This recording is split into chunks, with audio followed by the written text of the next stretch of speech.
Mike with GRETA'S Guns, and today we're going to talk a little bit about revolvers.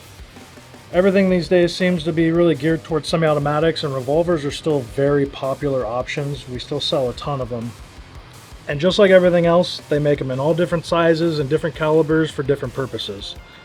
Alright, we'll start with Smith & Wesson. This is a K and L frame, or K or L frame. These things come in all different sizes and calibers. They make them 2-inch all the way up to 8 3/8. They come in 22, 22 Magnum, 9mm, 38, 357. Smith & Wesson makes small guns for concealed carry. You know, that's the J frame. They come in double single action where you do have an exposed hammer. They make them in double action only, so you don't have hammer snagging. And then you can go up to the 44 Magnum, 454 Casull, that kind of stuff. And you start getting into the hunting stuff. Then you've got the largest handgun in the world, which is the 500 Smith & Wesson. This thing, for the most part, it's either you're going to use this for hunting or it's for novelty.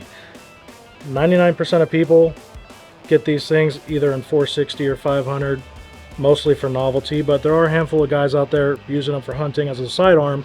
In the event you run into a bear or maybe a big moose or something like that, this will put it down. Nice thing is if you get this in 460 Magnum, you can shoot 454 Casull or 45 Colt out of it as well. Then you've got Colt. They've brought the Pythons back out. They've been making these again for a few years now. They're actually making pretty much the whole snake series: Cobras, King Cobras, Anacondas. These are a little bit finer of a revolver as far as a production pistol's concerned. So trigger's a little better, it's a little smoother, overall fit and finish is better. You're getting a nice gun when you get into a Colt. It's definitely a step above Smith, even though Smith does make some of their performance center stuff, and it is pretty nice. It just really kind of depends what you're going for.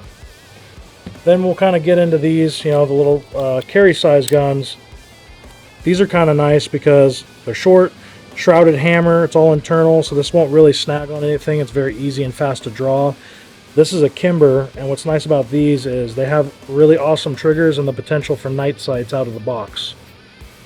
So a lot of people go for revolvers because they're probably the most reliable out of everything. I mean, there's not a lot of moving parts, they're manually operated, they pretty much always work. You can leave it there, it doesn't need maintenance for the most part, doesn't really need oil.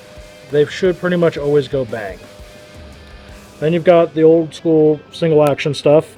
So, difference between single action and double action is a double action pistol, you can pull the trigger and it will pull the hammer back and fire the gun. And a single action gun, you have to cock it every time. So a traditional revolver generally has both options. You can pull the trigger, it'll pull the hammer back and fire, that's double action, or cock it and run it in single. There are some instances where you've got full-size double action only stuff or full-size single action only stuff, and typically these are going to be considered like your cowboy gun. Same thing, tons of different makes and sizes, different finishes. This is a standard grip. You can get them in a bird's head grip where they're very rounded, and there are people that still carry these things. They're super awesome guns.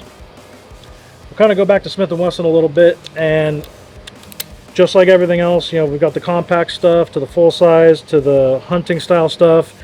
This is more of a race gun setup. So this is actually a 9mm. It's comped. It's got a titanium cylinder. This thing's already got a trigger job, bunch of stuff done to it, so the trigger's super light. Some people will even bob the spur off the hammer in these and make the hammer a little lighter, make it easier to function these, and that way you can get a lot of rounds through it real quick. Some of the high-speed revolvers will come with recessed and chamfered cylinders, so that way you could speed load them really easy.